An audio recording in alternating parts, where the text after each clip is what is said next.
past, present, and future. Who was here yesterday? So just a couple of, a couple of folks.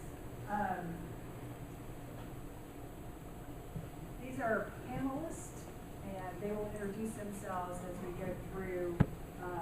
But don't talk too much about what you're doing now when you introduce yourself, because the first thing I want to have everyone hear about is your first job interacting with data, whether that was in Middle Tennessee or not, and then if it's different, what was your first job working with data in Middle Tennessee? And if you're willing to share the company and the year, that would be awesome. We're going to go first in alphabetical order today, and so Jesse. Okay, great. So I'll do first job working with data first, but then I'll switch to Tennessee. First job was in 1983. I was in high school, and I had a software company, and we did we worked with engineering companies because the IPPC was brand new at the time, and so we did engineering software. And we worked with storm runoff data. So they were designing culverts, and so that was the data that we worked with, and it was a blast because we were working directly, moving from paper to proto spreadsheets, and that was cool. But the first one here in Tennessee was with HCA Healthcare. I was hired as their director of clinical analytics, and they were just moving to a data warehouse at the time. Really, the first big healthcare company to do that, and one of the biggest things that we ran up against was that that folks who were designing the databases and that we had contracted to do this thought of data as data. All data is the same, and all data is not the same. And there were not enough experts in the room, and that is something that they've had to struggle with ever since. So essentially rebuilt it. So that was my working with it. Wow. And John? Thanks, Bill. Okay, so my name is John Bill. My first job, I guess, was working with a lot of data right out of college. Was with a company called Credit Suisse in New York City. I was hired to do the fixed income analytics group. And my role there initially was, so back in the 80s, they invented a security called a mortgage-backed security. And what a mortgage-backed security is, as you may know, is where you buy a bunch of mortgages, you pull them together, and then you can actually carve out the cash flows. You can really sell all the interest payments. It's known as an IO. You can sell all the principal payments, so PO. And the investment asset owners really wanted to purchase these because either they wanted lots of safety or they wanted lots of return. And what happens, of course, is mortgage-backed securities, if you buy a mortgage, it doesn't exist for the entire lifetime. You buy a 30-year mortgage, you seldom if ever for the last 30 years. In fact, the typical lifespan is about 7 years because you'll refi, you'll sell your home, and every time you do that, you think about, if I buy an interest-only security and I get a stream, it's priced for a cash flow of 30 years of interest. If you refi or you sell, that is all the interest. So the question is how to price these. And furthermore, not just how to price these, but the investment banks have figured out that depending on where the mortgage is located, like a mortgage in New York City, for instance, will last much shorter than a mortgage in, let's say, Spokane, Washington. And so it's a matter of actually figuring out what mortgages were in the pool of mortgages that you bundle together for a bond, and then figuring out how to price it at that point. And so that was really a lot of fun. It was the advent, in fact, of something called OAS, option adjusted spread, lots of fun stuff in fixed income. But that was my first job. And my first job in Tennessee, working with data, was actually with the Vanderbilt University Endowment. I was brought on to help manage the endowment at the point in time. So if you know anything about Vanderbilt, Vanderbilt is a top 25 endowment in the whole entire country. And it was run by a really well-known person by the name of Bill Spitz. He had been there for 19 years. He had, from the time I joined, the previous 19 years before, had turned $100 million into $1.9 billion. And he had done that completely fundamental. And he had recognized that, in fact, the world was changing. It was time to actually bring on some more quantitative analysis. And so I was actually brought on to manage the equity portfolio and figure out and implement sort of a quantitative overlay, we call it factor analysis.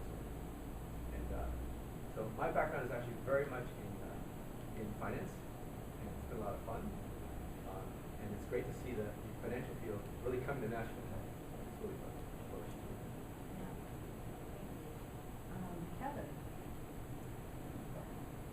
If you're ever stuck for small talk at a big tech conference, just ask people what the first technology thing they do on the bus for, and you can just let everybody roll and just step into the shadows and just let them talk. The first thing I ever did that I earned a buck on, what I was in my later teens, I was a college student, and there were some insurance agents that needed their VisiCalc spreadsheets to do macros, you know. So I wrote some macros for these guys. I'm like, man, you can make some money on this stuff. That might be a future. Yeah, exactly. The first kind of enterprise data projects I did were down in Huntsville, Alabama for the Marshall Space Flight Center NASA facility down there, and I worked on space station projects for several years. The one that was the most fun was we were given a mandate, a mission to make 96% of the water that goes through a human body re-drinkable.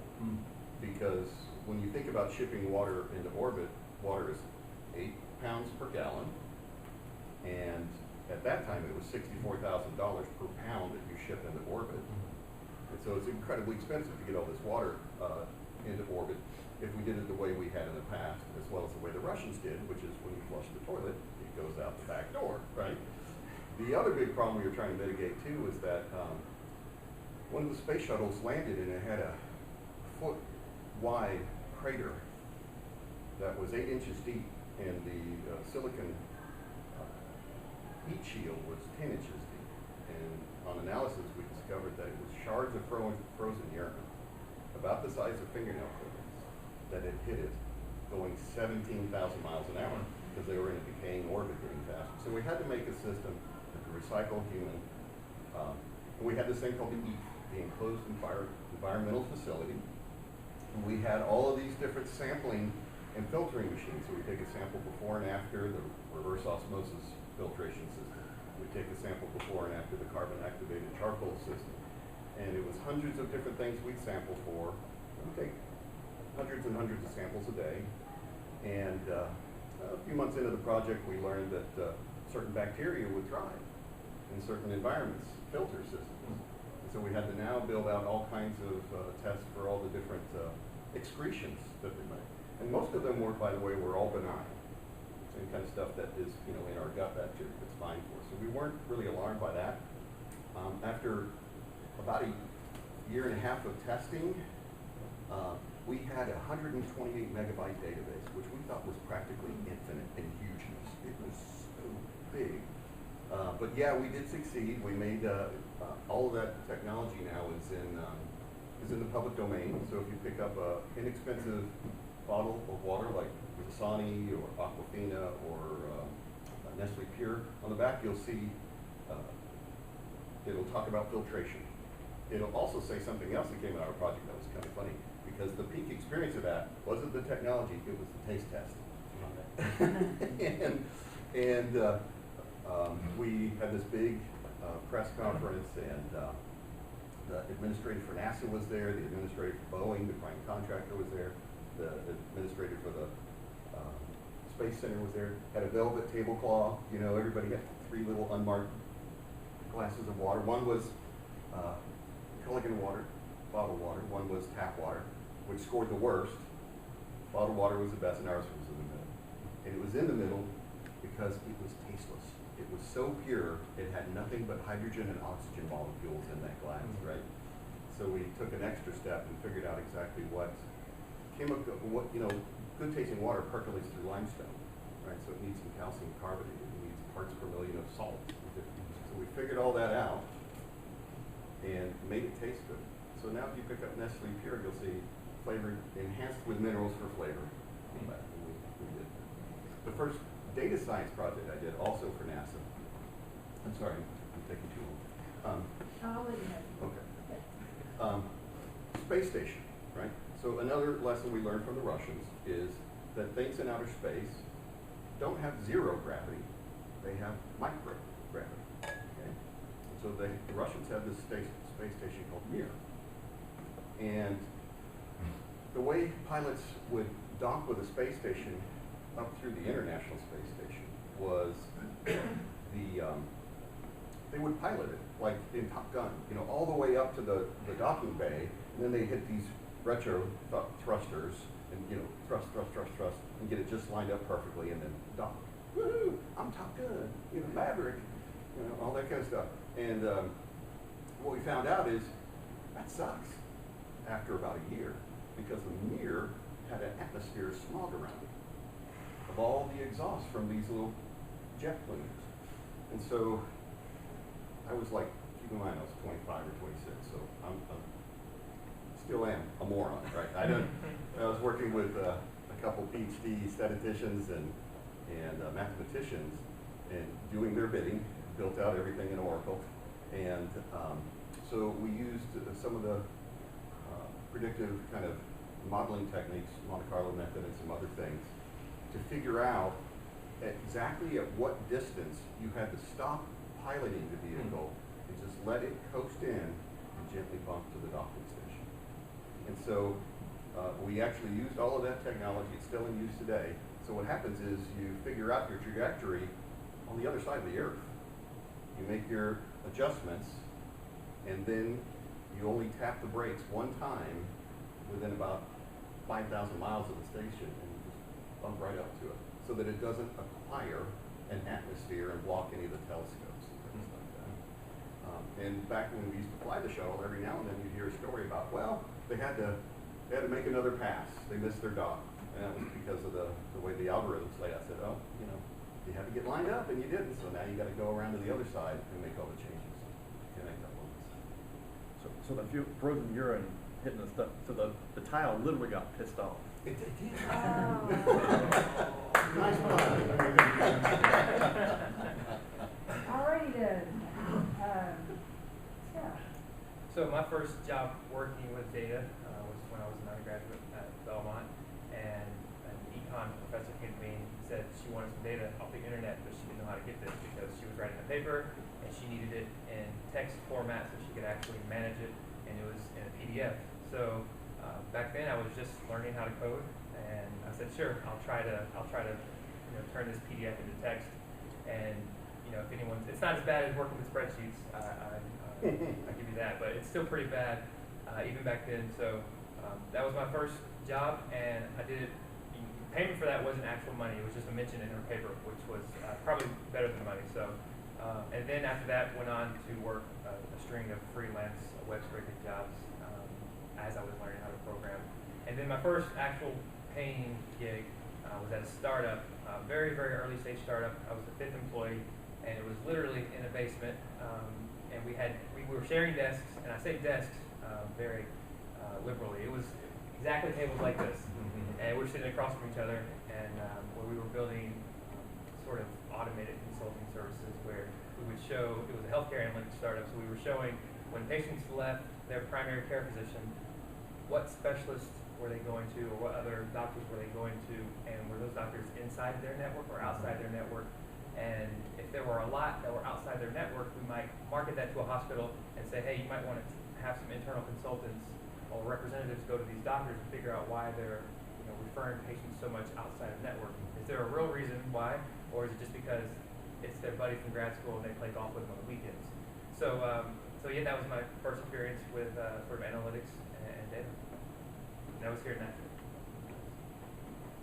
All right, Sharon. So once upon a time, I was doing research in material design, and this was going to be applied in an energy converter. So you would put it under the sun or wherever it's really hot, and it would convert that heat energy to electricity.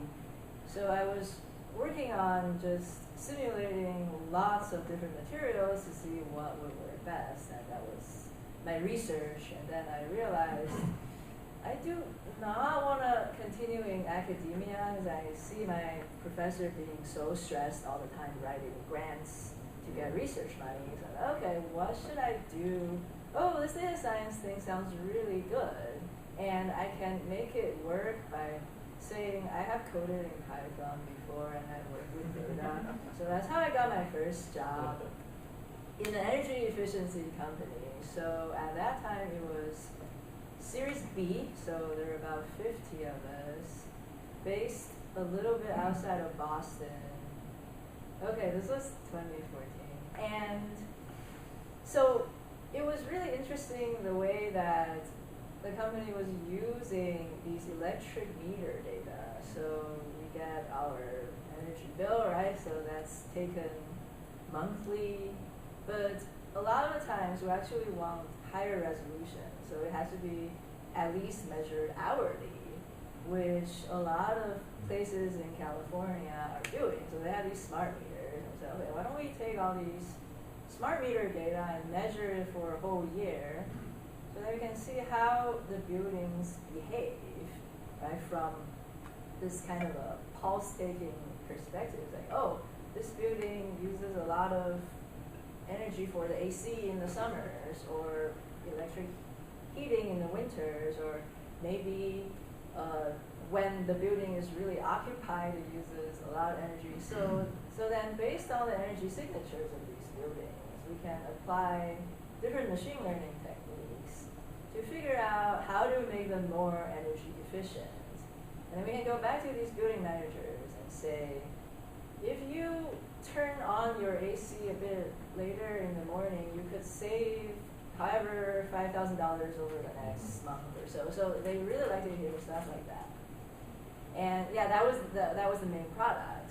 And then later on, there was a lot of effort into how to target various customer sectors, or so different small and medium businesses, car washes, cafes, and then we can go to them and say, based on your use profile, like you were the 25th percentile in your peer group, like so similar cafes as you, like okay, so you're particularly energy efficient with your lighting, but you're not energy efficient for your heating system. So then we can suggest targeted recommendation measures to them, right, to save their energy bills. So that was my first job. And then I moved town to Nashville, and I started work at Asurion, and this was specifically in the customer, the tech support side of things. So the company that got acquired, the Israeli company that got acquired, Saludo, was working on a way to help customers like fix their technology problems like on their devices. And so a lot of times, okay, so they may have problems with their Wi-Fi, they may have problems with their battery life, and so we look at their interactions with the support agents and figure out how to make that service better, increase the customer satisfaction. What kinds of clues can we get based on the interactions? Because it could be the words that they say, it could be based on the timing of when the first message was responded to. Like one of the metrics is the first response time. It's traditionally a very important metric in call centers, so that we measure that. But there are also lots of other things when you bring the natural language processing techniques into the mix. You can say, oh yeah, so certain agents are really good at answering Wi-Fi hotspot questions, or they're really good at answering claims questions. So then we can do things like, if we direct the kinds of questions to the right agents, and we could increase satisfaction, we could lower service times, and all kinds of interesting things. And yeah, so that was my second job. Cool. Yeah. Yeah. So how can your jobs get any better than your first job? Next, we're going to go from past to present. So we'll go through and have everyone on the panel talk about what they do today with data. It's really interesting that data science gets structured within organizations in different ways. So if you talk about where you fall in the org structure, and then maybe an example of the kind of problems we're trying to solve, or the kinds of questions we're trying to answer. Okay, back to you, Jeff. Sure. So in March, I actually changed employers. So previously it was at HCA Healthcare, and for them I was their director of enterprise data science.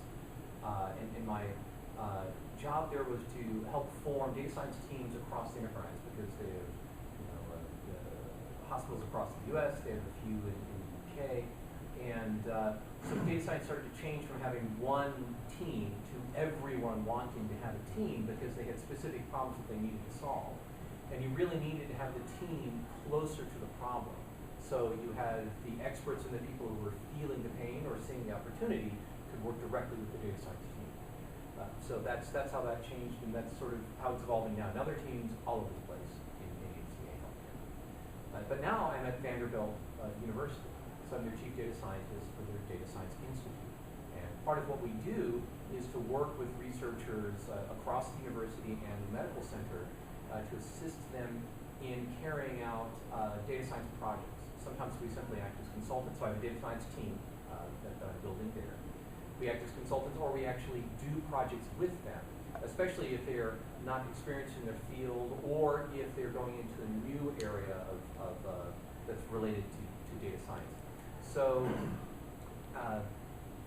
we have all sorts of different types of problems that we get presented with. So the other, earlier this week, was talking to an astrophysicist, and we're going to be doing some anomaly detection on the Sloan Sky Survey. So this is, a broad survey of all celestial objects, and it's ongoing because she and her team had discovered new types of galaxies with supermassive black holes in the middle, and what they found was that the galaxies were actually dimming for long periods of time and then just spinning back out again, which is not supposed to happen. So anomaly detection, and what's interesting is the same type of anomaly detection approach that we're going to be taking with that, and the same ones that I used with HCA when we were looking for irregularities in financial transactions. So this tech goes everywhere. Yeah. We have one with law and doing natural language processing on legal documents, spinal surgery outcomes, and we also work with companies, and so we're working with wealth management and looking at transactions, think mint, and sort of building predictive models on those types of transactions. So what I'm seeing and what's changing right now is that you're finding it everywhere. And sometimes in companies that are just trying to get in, and others where companies are now advancing and they're realizing that they're now competing on analytics, not so much on their core product. And the point that John brought up yesterday was that the companies that are doing this well are vastly outpacing the companies that are saying, oh, That's right. maybe we should do this. Yeah. Big Yeah. difference. Thank you, that's fascinating. John? Right, so,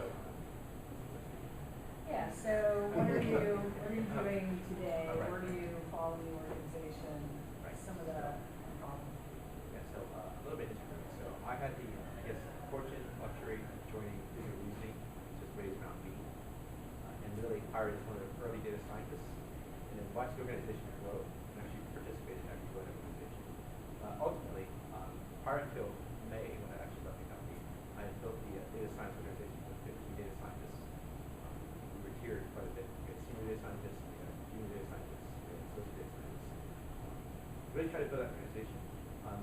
Digital reasoning, as you may know, works with a lot of large firms, including HCA, and a lot of investment banks. Had the unique fortune to sit there and watch organizations as they try to build data science teams, how to deploy the teams, and see the struggle, because we're in essence a advisory consulting organization. Within digital reasoning itself, we actually spearheaded data science and applied data. We also spearheaded a lot of we actually in applied machine learning, which is just concurrent. We really pioneered a lot of the research we're doing in terms of knowledge representation, NLP.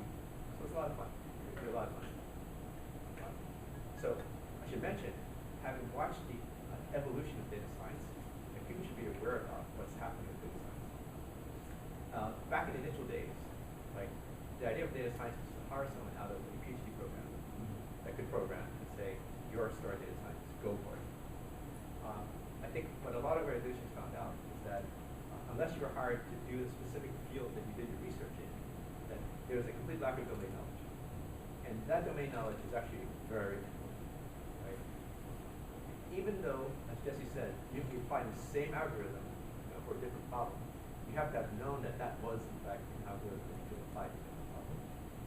So there's been this trend recently gravitating far away from the PhD level, down to the master's and now to the undergraduate level. And that's the way it should be, because, you don't need a PhD in data science. There's another trend going on. There are a lot of technology companies, including Google, that are trying to automate data science, right? And really put data science tools in the hands of the research analysts and the BI folks, so that you don't need like a high-powered data science to do that. That's aspirational right now, but do realize that there is this trend going on. And so if you ask me, what is the role of data science today versus what it will be 2 or 3 years from now, I would say it's going to be different because of the advent of more tools, right? And when you talk about other stuff about data science, like it's great to be able to create a great model, but if you can't deploy it, it's another consideration. Yeah, so, one of the things that occurred to me when you were talking about the trend of hiring PhDs and now not so much is the difference when we have people come through our data science program at NSS, PhDs already know how to learn. They've been trained to figure things out. And so that doesn't mean that if you don't have a PhD, you don't know how to learn. It just means that you might need a little bit of ramp up to figure out how to learn. Right, and in fact, a lot of sense, right? So one possible successful way to build a data science organization is to bring in a lot of really junior young people who are very eager to learn, right? Don't know how to learn, but just have the aptitude to learn. And then have a senior data scientist sit there and be that mentor, right? And that senior data scientist might be full-time, might be nowadays consulting, whatever, but really train that layer underneath. And that's actually a very viable strategy. So it is. Yeah, thanks. Kevin, what are you doing today? The company I work for, Century One, we make monitoring tools for the Microsoft data platform. And so the primary data platform for Microsoft is something called SQL Server. Anyone heard of that? You're right, Music City Tech. You should. And then there's also things like Cosmos DB, which is in the cloud. It's a NoSQL data store, analysis services, the BI platform, and so forth. And so we do a number of things for our customers that involve a lot of data science. One thing that we have right now is predictive analytics around when you will run out of resources. So how am I doing for storage? We have on the roadmap stuff for CPU and memory, the other main physical constraints of your processing power. The intention isn't just to draw a simple linear regression, though, because a lot of our customers are, for example, most of the big 4 accounting firms are our customers.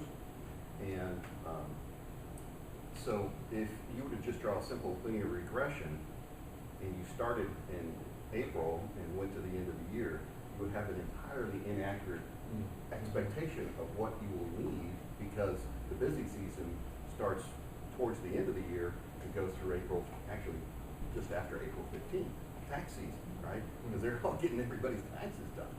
So the models and such that we built are much stronger to resist that kind of overfitting, or as the situation may actually happen. We're also building out some other pretty cool new things. I like to say they're cool. A lot of us are like a bit boring. So we're using techniques like scatter and cluster plotting to figure out what sets of red flags or yellow flags indicate imminent danger, right? So if your particular environment is throwing DNS errors and it's got Active Directory errors, then those two things together mean you're actually in a very serious security situation, right? Or if you see certain I/O errors and you see certain read-write errors inside a SQL server, you know that your SAN is going to fail pretty soon. And then the last set of things that we're working on, which I'm pretty excited about, and it's very much like what Sharon had talked about, and again, to your point, Jesse, about how once you learn how to use certain algorithms, you see lots of opportunities where you can take that same thing and apply it in a different scenario.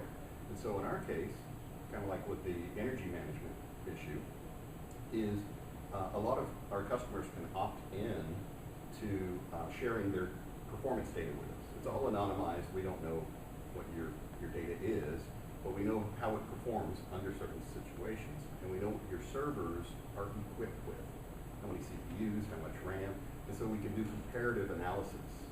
You're in the top 15% of people consuming CPU on this kind of hardware with this kind of workload. Maybe you want to check that out.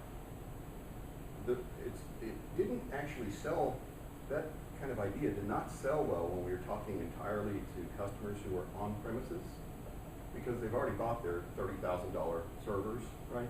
And that cost us something. So they're like, well, no one complains about it, so we don't care. But what's really gotten some people's interest is in the cloud. Because if you're using Amazon or Azure, you pay by the CPU cycle. And so they're saying, wait a minute, are you saying you found a way to identify that we have crappy code? Yeah, pretty much. They're like, well, sign me up for that because I'm going to save some money. So that's what we're working on now. Yeah, very cool. Well, I care about crappy on-prem performance. Okay, there you go. Because that means I can go longer without having to buy new hardware. Right, exactly. So what do you do in the day, Tim? I am lead data scientist at the General Auto Insurance, and we are using a lot of natural language processing. And what's interesting is a couple of years ago, so yesterday it was talked about on the panel, what was a horror story or what was the worst thing that was being done with data in an organization. Well, we were doing some, we just didn't know, because when these things were being built 10 or 15 years ago, no one knew that data science would come along and need all of the data that we were once throwing away. And so we were converting data from JSON to PDF, throwing away the JSON, and then throwing away the PDF after we were done with it.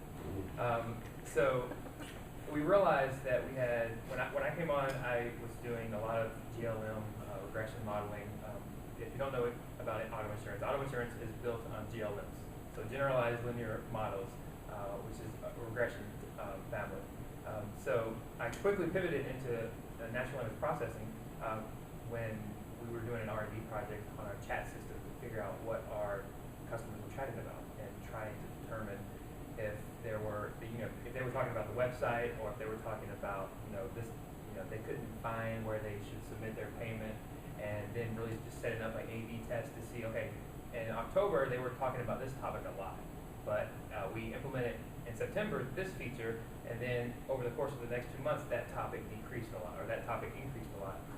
So I really found my footing in that area of the business, and then stayed in natural language processing, and now I'm doing a lot of work in the claims space, so trying to predict if an attorney will be involved on a claim using certain linguistic patterns, doing a lot of semantic role labeling to try and figure out who did what to whom, sometimes at where, like if it's at a stop sign or in a parking lot, it's more likely to be the claimant's fault.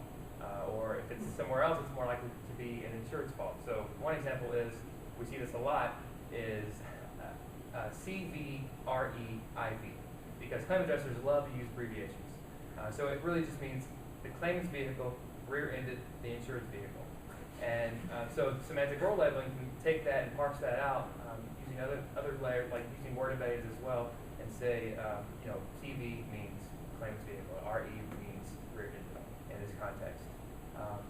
And then, because sometimes it is not clean. It's not always that clean. It's an infinite ways you can structure this because it's human language. So it's sometimes it's IV was rear-ended by CV, and then just trying to parse that out, figure out who hit who, and maybe whose fault it is.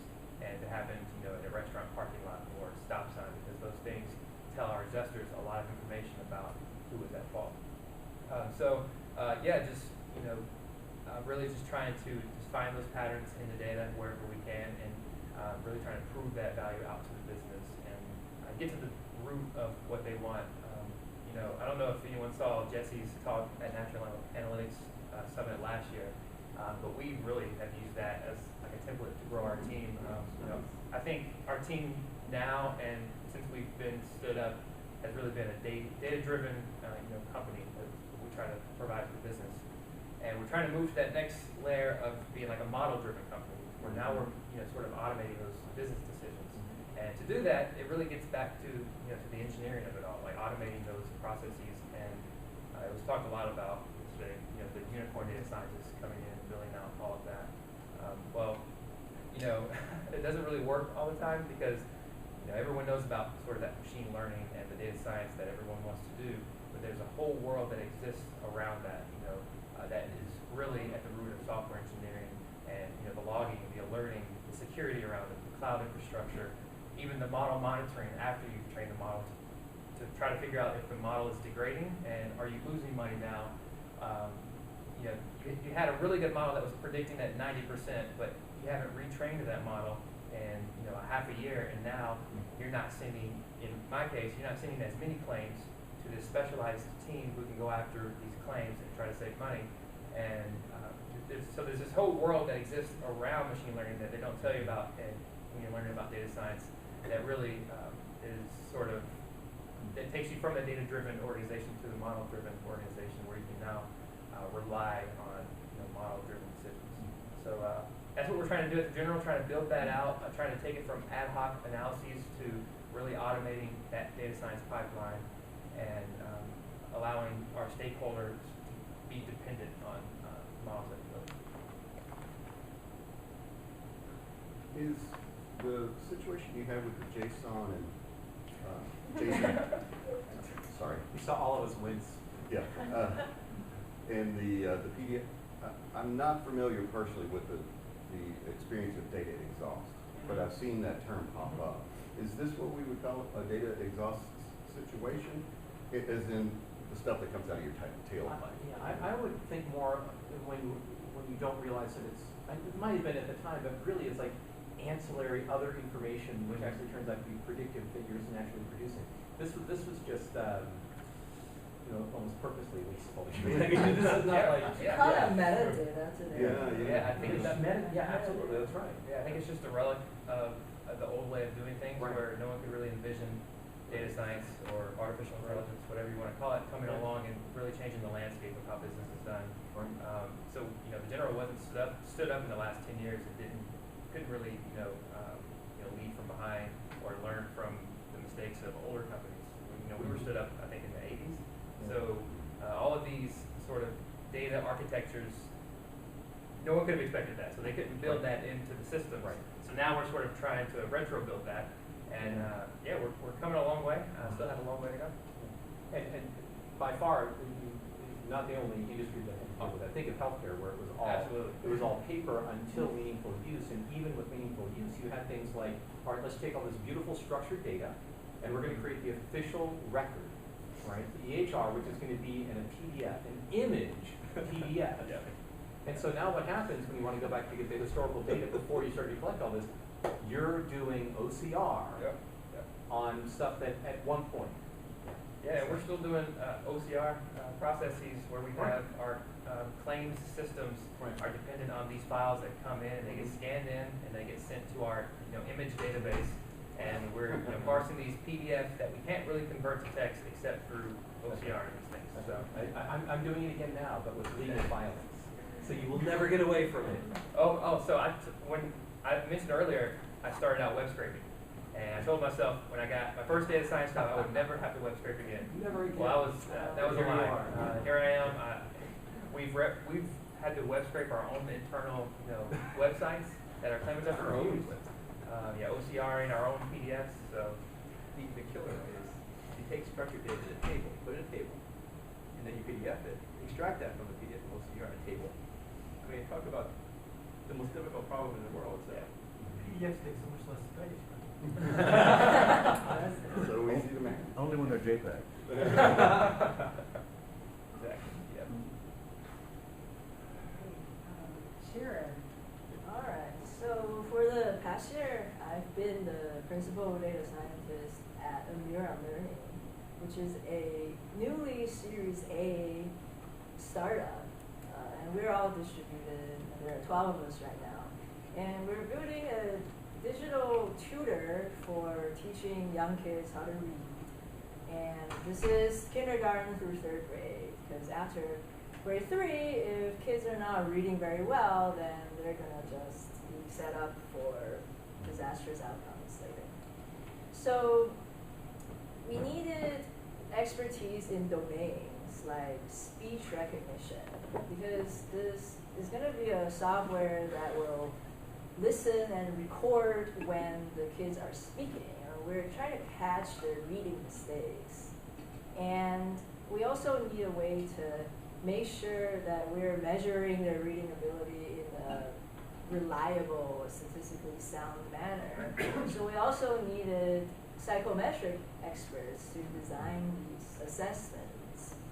And that is in addition to the machine learning part that we ended up having to do, because when we look at the speech recognition technology available, like Alexa, Google Voice, they work really well for Californian adults.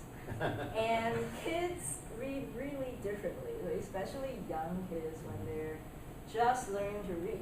Okay, so it doesn't matter where they're from. I've listened to 200 plus kids reading the same passages over and over. And 5-year-olds, they all sound alike. When they first start to learn how to read things out loud, they struggle with the same consonants. And by the time they become second and third graders, they start to develop the regional accents from the adults around them. So then a natural decision I made was to design a model specific to the kindergartners, because they speak similarly amongst themselves, and have a separate model for the second and third graders, so then we can catch the reading mistakes for the different groups better. And then we can map that against the reading science experts that we've been collaborating with. Okay, so the kindergartners are supposed to have mastered all the vowels and they struggle with most consonants. And by the time you're a third grader, you should have mastered all the consonants. And so we can write up a progress report for all the kids in a teacher's class, and the teachers can go back and look at it and say, oh, I can see that Alice here is struggling with certain words. Okay, how shall we tailor the education, basically the interventions to help each kid individually. And so the first step was to make sure we capture the mispronunciations accurately. And then the second step would be to use reinforcement learning to help individualize the interventions for each kid. And this requires a follow-up over time. We need to monitor their progress. So this is the step that the team is trying to get into. So related to what Tim was talking about earlier with automation and deployment, this is something that we've struggled for a while. So since February, we've been piloting at various schools. And the difficulty with working with speech data from children is that there's very little of it. So we're suffering from a lack of data. And so we initially went to a summer camp in the Bay Area to collect kids' speech data. And it turns out, as you might imagine, that is not representative of the nation as a whole. So since the February pilot started, we had to retrain the model each time we tested at a school. So, we first tested it in a school in upstate New York. Oh, okay, we have to retrain the model after we get the data from them. And then next month, oh, we're testing at a school in Texas. Oh, okay, we have to retrain the model again because our previous model did not have anyone from Texas. And so what complicated the problem was that in February, 1 or 2 data engineers quit.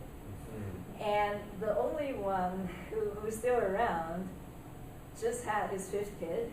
And so he's on his non-paternity leave. And so we were extremely strapped. And so myself and the other data scientists ended up having to do a lot of the data engineering stuff that we weren't totally comfortable with.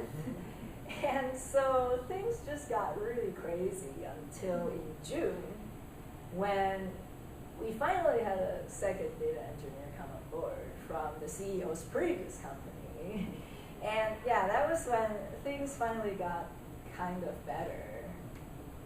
Yeah, and by that time though, the company is partnered with Houghton Mifflin, which is one of the biggest education vendors. And so I'm like, oh, okay, well, that means any sort of really cutting edge advanced technologies is going to have to be put under this microscopic lens of, is it going to sell? Is ROI going to be favorable? And then I thought to myself, so back in March, when I said that we should slow down and make sure we have a solid technology foundation, when we're working with speech recognition on kids, which is cutting edge research, and then we're collaborating with Johns Hopkins researchers who, these are PhDs who are working on speech recognition. And when they are taking weeks training a new model, and CEO was like, why doesn't it take 3 days? I want it done in 3 days. I'm like, no. And yeah, so I'm transitioning to a new job pretty soon. And it's going to be really interesting to drawing from what John and Jesse were talking about. So it's going to be a sort of ground up building data consultancy. So it will be myself and a director of data analytics, and we're going to be doing a whole wide range of projects. So I'm really looking forward to that. There are going to be a range of different level of data literacy type projects. So I hope that this will address the specific needs for each client, right, at the level that they understand. So I'm looking forward to that. And you have the expectation going in that people are all really nice. So you expect- Exactly. That's true. I was just going to say, that's a really tough problem. And when you think about it, those recordings, those kids, that's actually an IP. That's something to differentiate. Yeah.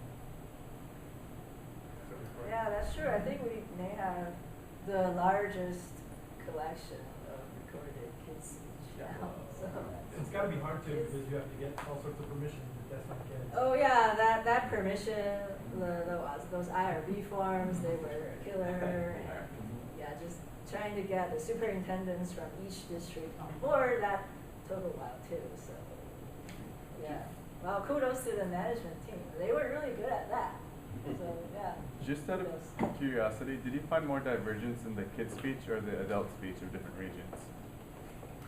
So there were more regional accent differences in the third graders, so the older kids. And to that end, recently there's a pilot in Puerto Rico, and these were a lot of native Spanish speakers. And so my immediate next concern was that we need to have a separate language model to capture the way a lot of the kids speak, because the vowels are gonna sound different, and depending on how the teachers judge mispronunciation, so they could have a different standard, and the teachers would understand their kids very well, and so they may have a different kind of acceptance criteria for Like in the what South, is you a have to have more vowel sounds mispronunciation. per vowel. Right, so that's okay, we definitely need a Or separate Fan or fan. I bet it made you wish we were like England, where they have the received pronunciation official English where everybody has to go towards. Yeah, so I have noticed that 5-year-olds mostly sound alike, except for one particular adorable 5-year-old who has the most charming British accent. But that's like the one exception. Every other 5-year-old I heard sounded very similar. So we're running up on, I think we have 8 minutes left, so I want to go really quickly through. This is a field that is changing continuously. I went to the Outer Banks a couple years ago, saw the 2 football fields linked that set a world's flight record, and then stood there and thought, wow, 50 years later, we were on the moon, which is a tremendous pace. Data science is the same way. And so just real quickly, and then there are complications now like GDPR, people becoming concerned about ethics that are potentially going to slow the pace, but just real quickly, what do you see looking out 5 years, maybe even 2 years, coming down the pike? And back to you, Jesse. So for me, I'd say where we're going to see disruption, I'll reuse word, but that's exactly what it's going to be, is in the generative deep learning networks. I think that we are just now beginning to see what's possible with that, the good and bad. So think of GPT-2, which is capable of producing very readable text. Think of the style transfer generative adversarial networks. I think that it's going to be both a new way for creative expression in a way that we haven't even thought about yet, and also at the same time a real challenge to our society as well. So give us an example of a GAN being created. Or to be used for creativity. Yeah. So for example, think of MuseNet. Okay, so what if Lady Gaga had been able to collaborate with Mozart on Poker Face, right? You can generate that. You can take the styles and actually create something which is a melding of the two different styles. That wasn't possible before, but now it is possible. And on the GPT-2 side, of course, you can come up with a few sentences to start a story and then have it generate the next paragraph or pages for you. And it's starting to get very, very good. So, these are a little bit different than what we're used to thinking about, which is where the machine learning or deep learning makes a decision for you. And rather, now we're talking about creating something. Like deep fakes. Another Now, biggie. deepfakes is right, and that's so actually there was just recently I believe the very first case of deepfakes for voice used to defraud a company that was discovered. So they took the CEO's voice and they actually created deepfake messages using that, and then caused them to transfer money to an account. Yeah, and that's what I mean by the challenges. Yeah. What about you, John? So I have one for data science side, one for business side. So I think on the data science side, we've been in a world of big data. And I think going forward in the next few years, I think it's much more about small data. We can talk about this, right? That most of the problems that we face is very little labeled data. And the problem is, how do you generalize from your domain knowledge to exist? So foreign concepts of transfer learning, domain adaptation, how do you take those contextual relations and apply to small data and gain insights? Now, along that sense, adversarial networks, GANs, have a great possibility because they can help you generate synthetic data from the little samples of local data you have. If you think about human learning, like we learn almost on a few shot, sometimes one shot basis, and sometimes no shot basis, right? So zero shot basis. What I mean is that a little kid that sees a tiger at the zoo, and he goes to his toy store and sees a stuffed animal, will say tiger. But one example, if we generalize immediately, that's a tiger. Well, neural networks can't do that easily. So that's the aspect. From the business side, to what Tim was saying, data science is not just about building models. It's about deploying them. It's about making sure that they're interpretable. It's about making sure that they're versioned. It's making sure that the data is safe. You have to reproduce it. Right? All of these aspects that surround just the model. It's not just building a model. It's actually having the infrastructure, the data strategy, and the compliance aspects of it, unfortunately, to make sure you can reproduce the model, you can justify it. So as data scientists, we should all think about that because you don't want to think about that. You want to do the newest and greatest thing. But if you can't deploy it, you can't prove it, you can't interpret it, it's not going to work. So that's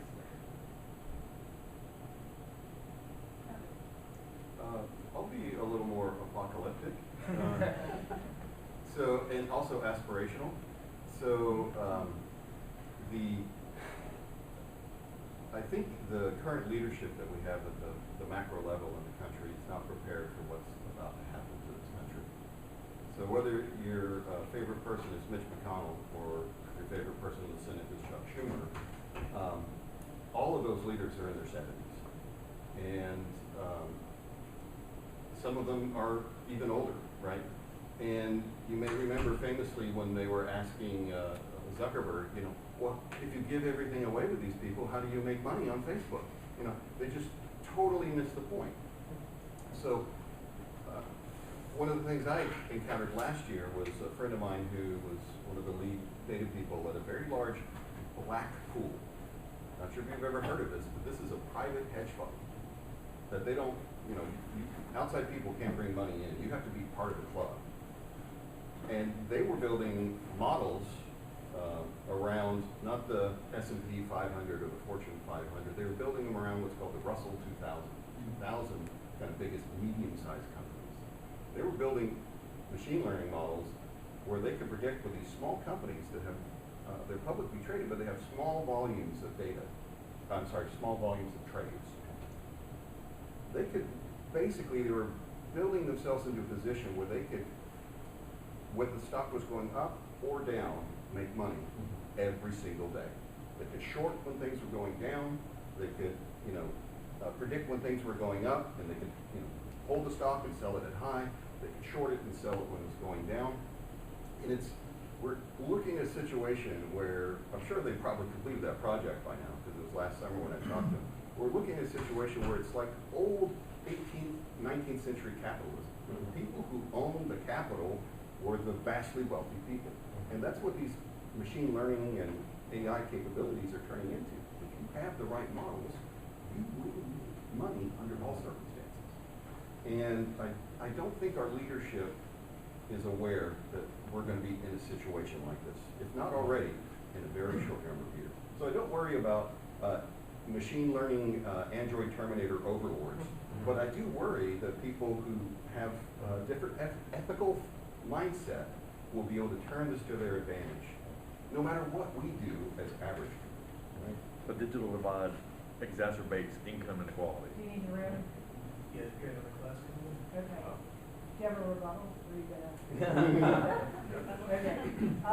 Just 30 seconds. Tim. I think one area of data science that will continue to explode is machine learning engineering or data science engineering. Like John said, and it's been talked about yesterday as well. Anyone can predict X is going to happen. That's the easy part at this point, I think, with transfer learning and with large amounts of data within your organization. The hard part is putting that model into production and exposing that model to the business where everyone can use it. And putting logging, alerting, security, cloud infrastructure, all these things around your model, and especially more on the machine learning engineering side, model deployment, model monitoring, automatic model retraining to know when your model starts to degrade and starts to give worse predictions. So I think that will continue to explode. Sharon, you got a last So part? related to what Kevin was saying, the bias inherent in a lot of AI models is something that we need to be aware of, and that is mainly due to the input data being biased. And the model is neutral, but that input data, we need to make sure it's not biased. And I'm looking forward to leveraging actual human biology about how the brain works, because neural networks are not really how the human brain works. And we know human brain has lots of intricacies that is yet unexplored. Looking forward to that as well. Awesome. Thank you all. This was a lot of fun.